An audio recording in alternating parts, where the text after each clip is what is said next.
नमस्ते दोस्तों, आपको अपने यूट्यूब चैनल एग्जाम रूम में आपका हार्दिक स्वागत है। देखिए इस वीडियो में हम भारत के राष्ट्रीय प्रतीकों के बारे में देखिए पढ़ने वाले हैं। देखिए एग्जाम में देखिए इनसे रिलेटेड देखिए क्वेश्चन आपसे पूछे जाते हैं, जिसके बारे में हम इस वीडियो में देखिए डिस्कस करने वाले हैं। तो वीडियो को अंतिम तक जरूर से जरूर देखिएगा। ठीक है, यहाँ पर देखिए हमने लिखा, देखिए यहाँ पर ध्यान दीजिएगा। देखिए भारत के राष्ट्रीय प्रतीकों के बारे में हम देखिए इस वीडियो में कवर करने वाले हैं। ठीक है, तो ये सबसे पहले देखिए हम जो है राष्ट्रीय ध्वज यानी कि जो हमारा राष्ट्रीय ध्वज है तिरंगा, देखिए उसके बारे में देखिए पढ़ लेते हैं। ठीक है, और यहाँ से देखिए किस तरह से देखिए एग्जाम में क्वेश्चन बनते हैं उसके बारे में हम देखिए देख लेते हैं। सबसे पहले यहाँ पर देखिए ये वाला पॉइंट पढ़ते हैं। इसमें लिखा है कि भारत का राष्ट्रीय ध्वज तिरंगा है। बिल्कुल देखिए भारत का जो राष्ट्रीय ध्वज है वो तिरंगा है। ठीक है, जिसमें देखिए शीर्ष पर देखिए क्या रहेगा, केसरी रंग की, और मध्य में देखिए सफेद रंग। ठीक है, ऊपर बना अशोक चक्र, देखिए मध्य में देखिए सफेद रंग में देखिए अशोक चक्र बना है, जिसमें देखिए और सबसे नीचे की देखिए जो पट्टी है वो हरी है। ठीक है, यानी कि कहने का मतलब है देखिए सबसे ऊपर में देखिए केसरी रंग की एक पट्टी होती है। ठीक है, और बीच में देखिए मध्य रंग होता है। ठीक है, सफेद रंग होता है मध्य में, और उसमें देखिए एक अशोक चक्र बना हुआ होता है। ठीक है, अशोक चक्र में ये भी पूछा जाता है कि मध्य में जो अशोक चक्र बना है उसमें देखिए कितनी तिल्लियां होती है। तो हम जब उसी समय पर देखिए हमारा आंसर होगा 24। देखिए 24 तिल्लियां बनी होती है देखिए अशोक चक्र में। और देखिए सबसे नीचे देखिए एक हरी पट्टी होती है। देखिए हरी रंग का एक पट्टी होती है। ठीक है, तीन रंगों का देखिए हमारा तिरंगा बना है, इसलिए देखिए उसे तिरंगा बोलते हैं। तिरंगा तीन रंगों का समूह यानी कि तिरंगा। ठीक है, अरे देखिए ये वाला अगला पॉइंट पढ़ते हैं। ये वाला देखिए अशोक चक्र का जो प्रारूप है ना, देखिए अशोक चक्र का जो प्रारूप है देखिए सारनाथ। देखिए सारनाथ में अशोक के स्तंभ के देखिए स्तंभ पर बने हुए चक्र में उद्दृष्ट किया गया है। ठीक है, देखिए जो बीच में हमारे तिरंगे के जो बीच में देखिए इस तरह के एक चक्र बना है ना, और इसमें देखिए जो तिल्ली खिंची हुई है देखिए ये वाली, इनकी तिल्लियों की संख्या भी देखिए एग्जाम में पूछ लिया जाता है, 24 तिल्लियों के चक्र। ठीक है, तो ये जो अशोक चक्र रखा है वो सारनाथ में रखा हुआ है। ठीक है, सारनाथ में देखिए ऐसा जो अशोक चक्र है वो रखा हुआ है। ठीक है, तो एग्जाम में ये भी पूछ लिया जाता है आपसे। ठीक है, अगला देखिए ये वाला पॉइंट देखिए बहुत इंपॉर्टेंट है। देखिए ये वाला क्वेश्चन आपसे एग्जाम में आता है और पूछा भी जाता है। ठीक है, ध्वज की देखिए लंबाई और चौड़ाई का देखिए अनुपात, देखिए लंबाई और चौड़ाई का अनुपात 3:2 है। ठीक है, देखिए मोस्ट इंपोर्टेंट क्वेश्चन है। देखिए एग्जाम में यहाँ पे देखिए क्वेश्चन पूछा जाता है कि हमारे राष्ट्रीय ध्वज तिरंगे की लंबाई और चौड़ाई का देखिए अनुपात क्या है, तो वहां पर हमारा आंसर होगा 3:2। ठीक है, देखिए अगला पॉइंट पढ़ते हैं। देखिए अगला पढ़ते हैं। देखिए भारत की संविधान सभा ने राष्ट्रीय ध्वज का जो प्रारूप है ना वो 22 जुलाई 1947 को अपनाया था। देखिए इंपोर्टेंट पॉइंट है। देखिए यहाँ से भी देखिए कि एग्जाम में क्वेश्चन पूछा जाता है।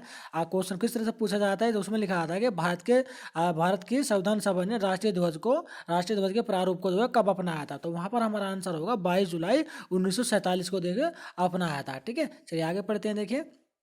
देखिए ये वाला अगला पॉइंट पढ़ते हैं। नेक्स्ट देखिए भारतीय ध्वन संहिता, देखिए भारतीय ध्वन संहिता 2002, देखिए ये भी इंपोर्टेंट क्वेश्चन है। ठीक है, यहाँ पर ये क्वेश्चन पूछा था कि भारतीय ध्वज संहिता को कब अपनाया गया था, तो 2002 में देखिए अपनाया गया था। ठीक है, इसके देखिए इसमें देखिए ध्वन संहिता 2002 में देखिए क्या लिखा हुआ है। ठीक है, इसके बारे में देखिए पढ़ लेते हैं। इसके अनुसार देखिए आम भारतीय नागरिक निजी संस्थाओं, शिक्षण संस्थाओं को राष्ट्रीय ध्वज फहराने का प्रदर्शन करने का अधिकार दिया गया था। देखिए जब ये भारतीय ध्वज संहिता 2002 को जब लागू किया था, इसमें लिखा गया था कि भारत का कोई भी नागरिक, निजी संस्था या शिक्षण संस्था है, ठीक है, वो राष्ट्रीय ध्वज को फहराने का प्रदर्शन देखिए कर सकती है। ठीक है, इससे पहले देखिए भारतीय नागरिकों को यह अधिकार नहीं था। ठीक है, कुछ स्पेशल मौके थे 26 जनवरी, 15 अगस्त, 2 अक्टूबर, गांधी जयंती वगैरह, उन्हीं शुभ मौकों पर देखिए राष्ट्रीय ध्वज को अपनाया जाता था, फहराया जाता था। लेकिन अब ये भारतीय राष्ट्रीय ध्वज 2002 में क्या किया गया था कि एक आम नागरिकों को भी, निजी संस्थाओं और शिक्षण संस्थाओं को भी अधिकार दिया गया था कि वो भी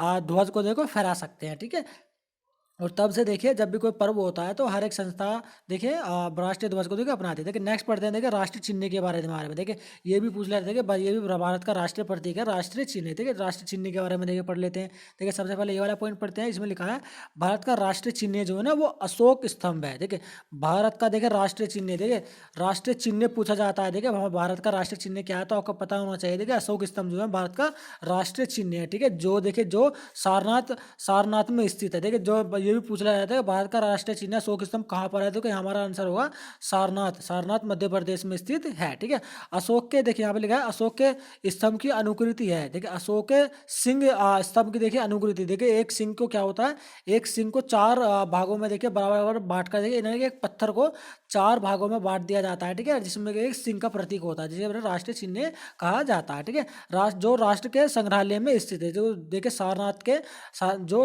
के राष्ट्रीय संग्रहालय में जो होकर सुरक्षित स्थित है। ठीक है, अगला देखिए वाला पॉइंट पढ़ते हैं। एक ही पत्थर को काटकर बनाए गए एक सिंह के स्तंभ के ऊपर और धर्म चक्र देखिए रखा हुआ है। मैंने बताया था ना आपको, देखिए एक सिंह के स्तंभ को काट कर, देखिए सिंह यानी कि शेर है, शेर के एक स्तंभ को एक पत्थर को देखिए चारों तरफ से देखिए ऐसा काट कर बनाया गया था कि जिस तरह से आप देखेंगे उसमें सिंह आपको यानी कि शेर आपको नजर आएगा। ठीक है, अगला पॉइंट पढ़ते हैं। देखिए ये वाला पढ़ते हैं। देखिए भारत सरकार ने राष्ट्रीय चिन्ह को देखिए 26 जनवरी 1950 को अपनाया। देखिए ये कोर्स मोस्ट इंपोर्टेंट क्वेश्चन ये भी पूछा जाता है। देखिए यहाँ पे इंपोर्टेंट लगा ली, देखिए एग्जाम में बार बार पूछा जाता है। ठीक है, और आपको देखिए पता भी होना चाहिए। ठीक है, यहाँ पर लिखा देखिए भारत ने राष्ट्रीय चिन्ह को 26 जनवरी 1950 को अपनाया था। ठीक है, एग्जाम में ये क्वेश्चन देखिए पूछा जा चुका है। ठीक है, अगला पॉइंट पढ़ते हैं। देखिए ये वाला, इस चिन्ह के मूल स्तंभ पर 4 सिंह है। देखिए मूल स्तंभ पर क्या है, 4 सिंह है, यानी कि एक पत्थर को इस तरह से काटा गया है कि उसमें एक पत्थर को चारों उत्तर पूर्व पश्चिम उत्तर दक्षिण चारों दिशाओं से अगर आप देखेंगे तो उसमें एक सिंह का स्तंभ देखिए आपको नजर आएगा। ठीक है,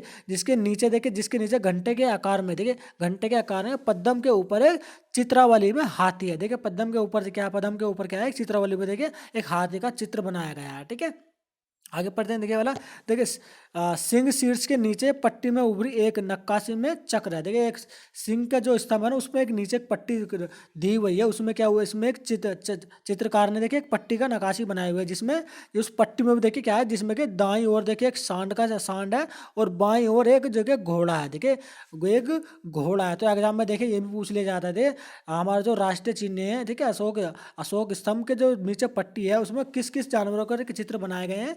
तो देखिए सांड का और एक घोड़े का देखिए एक चित्र जो है उसके नीचे बनाया हुआ है। ठीक है, ये भी देखिए एग्जाम में पूछा जा चुका है। ठीक है, अगला क्वेश्चन पढ़ते हैं, अगला पॉइंट पढ़ते हैं। देखिए वाला, अशोक स्तंभ के फलक के नीचे, देखिए अशोक स्तंभ के जो फलक है ना उसके नीचे सत्यमेव जयते लिखा हुआ है। देखिए सत्यमेव जयते, देखिए इसका देखिए अर्थ भी पूछ लिया जाता है कि सत्यमेव जयते का अर्थ क्या होता है। तो सत्यमेव जयते का अर्थ होता है कि सदा सत्य की ही विजय होती है। ठीक है, तो सत्यमेव जयते का देखिए ये लिखा हुआ अर्थ होता है। ठीक है, ये भी लिखा पूछ लिया जाता है एग्जाम में, सत्यमेव जो लिखा हुआ है वो किस लिपि में लिखा हुआ है। तो वहाँ हमारा आंसर होगा देखिए देवनागरी लिपि में लिखा हुआ है। ठीक है, देवनागरी लिपि में। और सत्यमेव जयते देखिए कहाँ से लिया गया था, कहाँ से लिया गया, तो वहाँ हमारा आंसर होगा मुंडलिको उपनिषद से देखिए लिया गया है। ठीक है, इसे देखिए दोबारा कवर कर लेते हैं, काफी इंपोर्टेंट लाइन है देखिए वाली। देखिए अशोक स्तंभ के फलक के नीचे सत्यमेव जयते देवनागरी लिपि में लिखा है। ठीक है, जो कि मुंडलिको उपनिषद से लिया गया एक सूत्र है। ठीक है, जो कि मुंडलिको उपनिषद से लिया गया एक सूत्र है। ठीक है, एग्जाम में देखिए ये ऐसी भी क्वेश्चन देखिए आपसे पूछ लिया जाता है। ठीक है, देखिए अगले पढ़ते हैं, देखिए राष्ट्रीय प्रतीक के बारे में, देखिए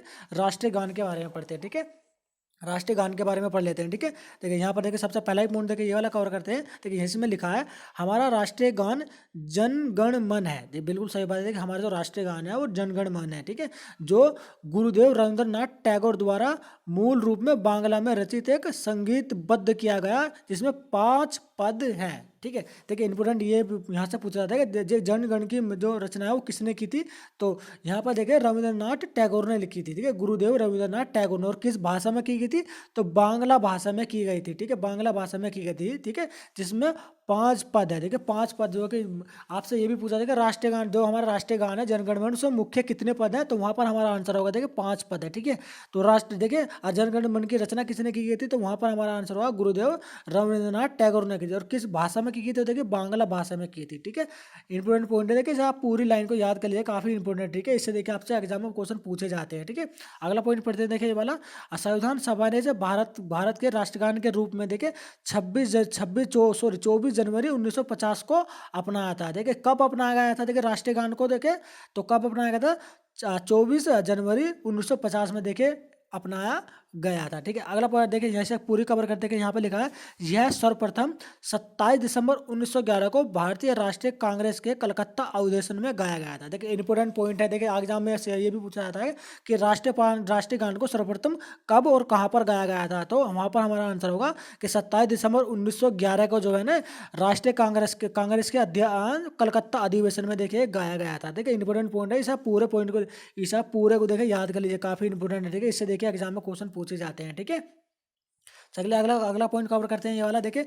जनवरी 1912 में सत्यबोधिनी नामक पत्रिका में भारत भाग्य विधाता शीर्ष में यह सर्वप्रथम प्रकाशित किया गया था। देखिए ये भी इंपॉर्टेंट पॉइंट है। देखिए सबसे पहले देखिए एग्जाम में ये भी पूछा जा चुका है, ठीक है। देखिए हाल ही में देखिए यूपी पीएससी की जो एग्जाम हुआ था, देखिए उसमें ये क्वेश्चन पूछा गया था। उसमें लिखा था कि सर्वप्रथम कौन सी पत्रिका में ये प्रकाशित किया गया था और कब किया गया था। तो वहां पर हमारा आंसर होगा देखिए जनवरी 1912 को सत्यबोधिनी नामक पत्रिका में देखिए, और भाग्य विधाता के नाम से भाग्य देख रहे हैं ना, भारत भाग्य विधाता के नाम से देखिए एक पत्रिका छप के आती थी, ठीक है। तो उसमें सर्वप्रथम प्रकाशित किया गया था, ठीक है। तो ये भी देखिए आपको पता होना चाहिए। देखिए अगला पॉइंट पढ़ते हैं। देखिए देखिए राष्ट्रीय गान के गायन की अवधि देखिए 52 सेकंड होती है। देखिए ये भी देखिए बहुत ही कॉमन सा क्वेश्चन है, ठीक है। ये भी देखिए एग्जाम में आ चुका क्वेश्चन है, ठीक है, कि राष्ट्रगान की जो अवधि है ना 52 सेकंड की होती है। लेकिन किंतु देखिए ये बहुत कम लोगों को पता है कि कुछ अवसरों पर प्रथम पद और अंतिम पद भी गाए जाते हैं। कुछ देखिए खास अवसरों पर ना प्रथम पद और अंतिम पद भी गाए जाते हैं, और उनकी अवधि जो है केवल 20 सेकंड की होती है, ठीक है। पूरा राष्ट्रीय गान गाने की जो अवधि होती है वो 52 सेकंड होती है। लेकिन कुछ अवसरों पर क्या होता है कि प्रथम पद और अंतिम पद भी गाए जाते हैं, ठीक है। वो आपने बताया कि बहुत ही कम सुना हुआ, ठीक है। प्रथम पद और अंतिम पद गाए जाते हैं जिनकी अवधि जो है मात्र जो है 20 सेकंड होती है, ठीक है। देखिए ये भी देखिए एग्जाम में जरूर पूछा जाएगा, ठीक है। तो इसे आप देखिए अच्छे से याद कर लेगा, ठीक है। अगला चल अगला अगला पढ़ते हैं। देखिए देखिए राष्ट्रीय गीत के बारे में पढ़ते हैं। देखिए ये भी हमारा भारतीय राष्ट्रीय प्रतीक ही है, ठीक है। इसके बारे में पढ़ते हैं। देखिए यहाँ पे लिखा देखिए बंकिम चंद्र चटर्जी ने वंदे मातरम गीत की रचना की। देखिए हमारा जो राष्ट्रीय गीत है ना वो वंदे मातरम है। देखिए ये भी देखिए रेलवे की ग्रुप डी की एग्जाम में देखिए एग्जाम पूछा जा चुका है। देखिए ये वाला क्वेश्चन देखिए काफी इंपॉर्टेंट है, ठीक है। देखिए ये जितने भी प्रतीक है ना इनसे देखिए क्वेश्चन आपसे पूछे देते हैं हर कॉम्पिटेटिव लेवल के। देखिए हर एग्जाम में देखिए ये क्वेश्चन इनसे कोई ना कोई देखिए कोरिलेट करे किया हुआ क्वेश्चन देखिए एग्जाम में पूछा जाता है, ठीक है। तो वीडियो को देखते हैं अंतिम तक जरूर देखिएगा, ठीक है। देखिए हमारे द्वारा दी गई इन्फॉर्मेशन यदि आपको अच्छी लग रही है तो हमारे इस वीडियो को लाइक तथा हमारे यूट्यूब चैनल देखिए ये हमारा यूट्यूब चैनल है एग्जाम रूम, उसको सब्सक्राइब तथा बेल आइकन को ऑल पर जाकर प्रेस कर दीजिएगा ताकि आने वाले वीडियो का नोटिफिकेशन आपको सबसे पहले मिल सके। देखिए हम अपनी वीडियो के माध्यम से इसी तरह के एक यूनिक पॉइंट आपको कवर करवाते रहते हैं, ठीक है। देखिए इसे पूरा कवर कर देते हैं। देखिए बंकिम चंद्र चटर्जी ने वंदे मातरम गीत की रचना की जिसे राष्ट्रगान के समान महत्व दिया जाता है। देखिए हमारा जो राष्ट्रीय गीत है ना वो राष्ट्रीय गान के बराबर के महत्व देखे उसे दर्जा दिया जाता है, ठीक है। एग्जाम में ये भी पूछा जाता है कि वंदे मातरम जो गीत है वो किसने रचित किया था, तो बंकिम चंद्र चटर्जी ने देखिए ये गीत की रचना की थी, ठीक है। एग्जाम में क्वेश्चन पूछा जा चुका है और आगे भी पूछा जाएगा, ठीक है। अगला पॉइंट पढ़ते हैं ये वाला। यह गीत स्वतंत्रता संग्राम में जन जन का प्रेरणा स्रोत था। देखिए जन जन में देखिए प्रेरणा का स्रोत था, देखिए स्वतंत्रता संग्राम में जब स्वतंत्रता संग्राम की देखिए लड़ाई आ रही थी तो तब देखिए ये गीत देखिए काफी प्रचलित था वंदे मातरम, ठीक है। चलिए आगे अगला पॉइंट पढ़ते हैं। देखिए ये वाला देखिए पहली बार इस गीत को देखिए 1996 में गाया गया था। कब गाया था, तो भारतीय राष्ट्रीय कांग्रेस के अधिवेशन में गाया गया था। देखिए इंपॉर्टेंट पॉइंट है। देखिए एग्जाम में ये भी पूछा जाता है कि सर्वप्रथम कब गाया गया था और कहाँ पर गाया गया था, ठीक है। तो हमारा जो राष्ट्रीय गीत है ना वंदे मातरम से 1986 में भारतीय राष्ट्रीय कांग्रेस के अधिवेशन में गाया गया था, ठीक है। राष्ट्रीय गीत का अंग्रेजी में अनुवाद देखिए ये भी क्वेश्चन पूछा जा चुका है, ठीक है। एग्जाम में देखिए हमारा जो राष्ट्रीय गीत है उसका अंग्रेजी में अनुवाद किसने किया था, तो अरविंदो घोष जी ने किया था, ठीक है। अरविंदो घोष जी ने जी इसका अंग्रेजी में अनुवाद किया था, ठीक है। लिखा गया था उधर देवनागरी हिंदी लिपि में लिखा गया था, ठीक है, जो कि बंकिम चंद्र चटर्जी ने लिखा था। लेकिन इसका अंग्रेजी में अनुवाद जो है वो अरविंदो घोष ने किया था, ठीक है। और सबसे पहले कब गाया था, देखिए 1886 में गाया गया था। और कब कहाँ गाया गया था, भारतीय राष्ट्रीय कांग्रेस के अधिवेशन में देखिए गाया गया था, ठीक है। चलिए आगे चलते हैं। देखिए अगला प्रतीक देखिए भारत का राष्ट्रीय पंचांग के बारे में बात कर लेते हैं, ठीक है। भारत का राष्ट्रीय पंचांग के बारे में बात कर लेते हैं। देखिए यहाँ से पढ़ना स्टार्ट करते हैं। भारत का राष्ट्रीय पंचांग जो है संघ संवत है। देखिए संघ संवत है भारत का राष्ट्रीय पंचांग पर जो है ना वो संघ संवत पर आधारित है, ठीक है। संघ संवत ये भी देखिए आपसे पूछा जाता है इंपोर्टेंट क्वेश्चन। देखिए यहाँ से बनता है कि राष्ट्रीय पंचांग जो है किस पर आधारित है, तो संघ संवत पर आधारित है, जिसका देखिए पहला महीना जो है चैत्र कहलाता है, ठीक है। देखिए हमारा क्या होता है पहला महीना देखिए साल का जनवरी से स्टार्ट होता है ना, तो राष्ट्रीय पंचांग के अनुसार पहला महीना देखिए चैत्र कहलाता है, चैत्र, ठीक है। तो इंपोर्टेंट पॉइंट देखिए ये वाला क्वेश्चन जो है ना देखिए बीएड के प्रीलियम एग्जाम में देखिए पूछा गया था। जो एंट्रेंस एग्जाम होता है ना बीएड का, तो उसमें देखिए ये वाला क्वेश्चन पूछा जा चुका है, ठीक है। चलिए आगे चलते हैं। देखिए इसके साथ साथ ग्रेगरी कैलेंडर को भी अपनाया गया। देखिए ग्रेगरी कैलेंडर को भी अपनाया गया। जो हमारे कैलेंडर पद्धति अपनाते हैं ना उसे ग्रेगरियन कैलेंडर पद्धति कहते हैं, ठीक है। देखिए चैत्र का जो पहला महीना होता है, देखिए इंपोर्टेंट क्वेश्चन है, देखिए ये वाला यहाँ देखिए चैत्र का पहला दिन जो 22 मार्च को होता है, ठीक है। लेकिन अधिवर्ष में देखिए अधिवर्ष कहते हैं लीप वर्ष होता है ना, लीप वर्ष और अधिवर्ष होता है। देखिए जिसमें जो है फरवरी जो है 28 की और 29 की होती है, तो उसमें देखिए लीप वर्ष अधिवर्ष होता है। ठीक है, देखिए 22 मार्च, देखिए यहाँ ये क्वेश्चन पूछा जाता है। ठीक है, देखिए 22 मार्च को देखो चैत्र का पहला दिन होता है, लेकिन अधिवर्ष में देखिए 21 मार्च का होता है। ठीक है, आपको ये पता होना चाहिए। ठीक है, अगले देखते हैं, देखिए और अगला राष्ट्रीय पर देखिए राष्ट्रीय खेल के बारे में। हमारा देखिए भारत का राष्ट्रीय खेल क्या है। ठीक है, इसके बारे में देखिए देख लेते हैं। बहुत से बंदे क्या सोचते हैं स्टूडेंट के, हमारा जो राष्ट्रीय खेल है वो क्रिकेट है। देखिए हमारा राष्ट्रीय खेल क्रिकेट नहीं है। देखिए देखिए यहाँ पे लिखा है, देखिए भारत का राष्ट्रीय खेल देखिए हॉकी है। ठीक है, देखिए हमारा जो राष्ट्रीय खेल है वो हॉकी है। ठीक है, देखिए उसका ऑस्ट्रेलिया का देखिए यहाँ बोल सकते हैं आप क्रिकेट है। ठीक है, देखिए हमारा जो है भारत का राष्ट्रीय खेल है वो हॉकी, और पाकिस्तान का भी देखिए हॉकी ही है। ठीक है, अगर आप अगला पॉइंट पढ़ते हैं, देखिए यहाँ पर हॉकी का जो उद्भव हुआ ना भारत में नहीं हुआ था। देखिए भारत इसका जो विकास जो है ना भारत में नहीं हुआ था, लेकिन 1928 में एवेस्टिन ओलंपिक में भारत में इसमें पहली पहचान बनी थी। देखिए भारत की पहली पहचान बनी थी। ठीक है, जब जगह भारत ने इस ओलंपिक में स्वर्ण पदक जीता था। देखिए जब इसमें देखिए स्वर्ण पदक जीता था ना इस खेल में भारत ने, तभी जो है भारत का राष्ट्रीय खेल घोषित कर दिया गया था। ठीक है, देखिए इंपोर्टेंट पॉइंट देखिए यहाँ पर है। ठीक है, देखिए सबसे पहला क्वेश्चन क्या बताएगा, भारत का राष्ट्रीय खेल क्या है, तो भारत का राष्ट्रीय खेल हॉकी है। ठीक है, देखिए हॉकी का जो विकास हुआ ना भारत में नहीं हुआ, लेकिन देखिए 1928 में ना एस्मार्ट ओलंपिक में जो है ना भारत ने इसमें स्वर्ण पदक जीता था। देखिए सर्वप्रथम जो है हॉकी में स्वर्ण पदक कब जीता था, ये भी क्वेश्चन पूछा जाता है, तो 1928 में जीता था। देखिए स्वर्ण पदक भारत में सबसे पहले। ठीक है, तभी जो है भारत का राष्ट्रीय खेल जो है घोषित कर दिया गया था। ठीक है, अगला पढ़ते हैं, देखिए देखिए भारत का राष्ट्रीय पशु। देखिए राष्ट्रीय पशु के बारे में बात कर लेते हैं। ठीक है, यहाँ पर देखिए, तो यहाँ पर देखिए लिखा हुआ है भारत का जो राष्ट्रीय पशु है वो बाघ है। ठीक है, भारत का जो राष्ट्रीय पशु है देखिए वो बाघ है। यह पीले रंग की कत्थाई धारीदार लेम चर्म वाला एक पशु होता है। देखिए कत्थाई धारीदार वाला, देखिए बाघ, शेर और चीते में देखिए आप देख लीजिए। ठीक है, तो इसमें देखिए भारत का राष्ट्रीय पशु है ना वो बाघ है, बाघ। ठीक है, जिसके पीले रंग की जो है कत्थाई धारीदार देखिए लाइन खिंची हुई होती है ना उसके शरीर पर, वो है हमारा भारत का राष्ट्रीय पशु, ना कि शेर। देखिए शेर नहीं है, बाघ अलग होता है। ठीक है, और शेर देखिए अलग होता है। ठीक है, अगले पढ़ देंगे तो राष्ट्रीय पक्षी। देखिए भारत का राष्ट्रीय पक्षी क्या है कि उसके बारे में बात कर लेते हैं। देखिए भारत का जो राष्ट्रीय पक्षी है ना मयूर है। देखिए मयूर यानी कि मोर। देखिए